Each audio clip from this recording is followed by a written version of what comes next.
All right, next up, 6.3, geometric sequences and series. So we talked about arithmetic where the pattern is being added or subtracted every time, right? Today we're talking about geometric sequences. And what that means is that the pattern is a number is being multiplied consistently across. So like if I look at this one, times 2, times 2, times 2, times 2. It's the same number over and over. That same number is called a common ratio. And we denote it with R. All right, so just like for arithmetic, there is a formula for geometric. And it looks like this. Okay. All right, so we want to write the first 5 terms of the geometric sequence whose first term is 3 and whose common ratio is 2. So first term is 3. I'm multiplying by 2 every time. So that would give me times 2, times 2, times 2. So 3, 6, 12, 24, 48. If I used the formula, so first term is 3, R is 2. If I plug in 1, I get 3. If I plug in 2, I get 6.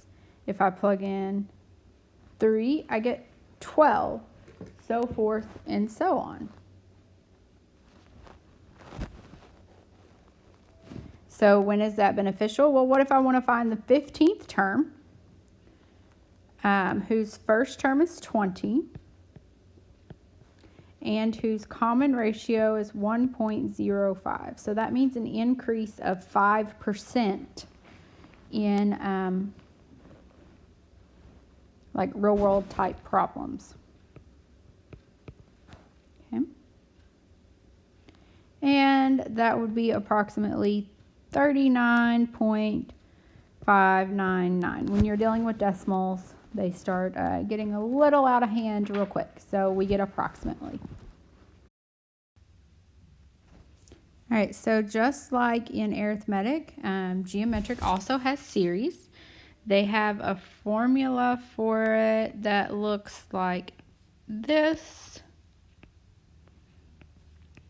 If you Google this formula online, you may find it written just slightly different. There are different ways to write it, but it all means the same thing. So when would I use it? Well, let's see. If I have this example with the sigma notation and I have a graphing calculator, I probably would not use that formula. I would just type this in my graphing calculator and be done. However, let's say that you didn't have your graphing calculator on you, but you needed to get your homework done. What you could do is first find the first term, and remember I find the first term by plugging in 1 for n. Okay, so when I plug that in, I get 1.2. So my first term is 1.2. So using this formula, first term 1.2, the ratio is 0.3.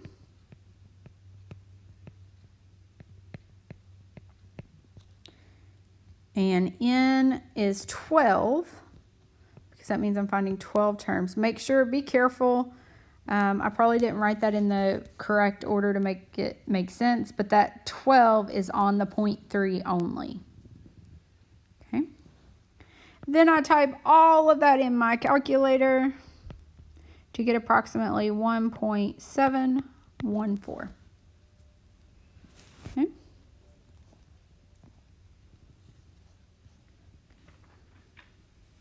All right.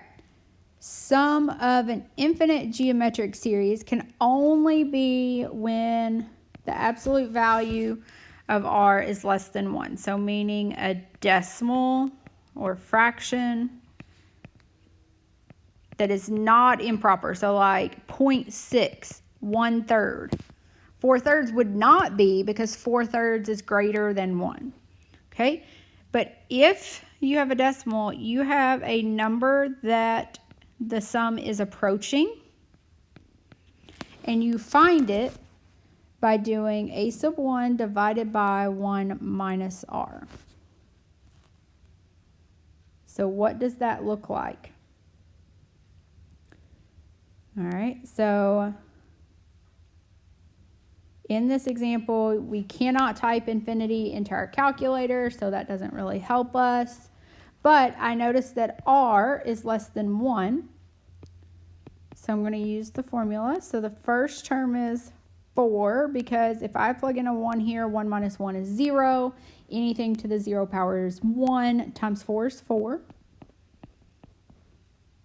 Over 1 minus 0.6.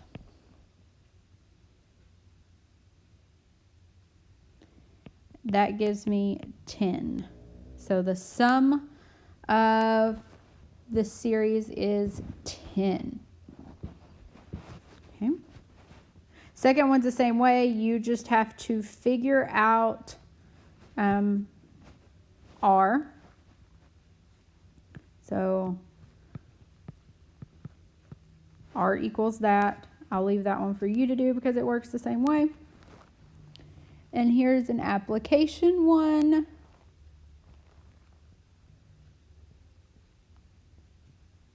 So I'll leave that one for you to do. We may look at some real world problems in class, but we're going to let this finish up your notes.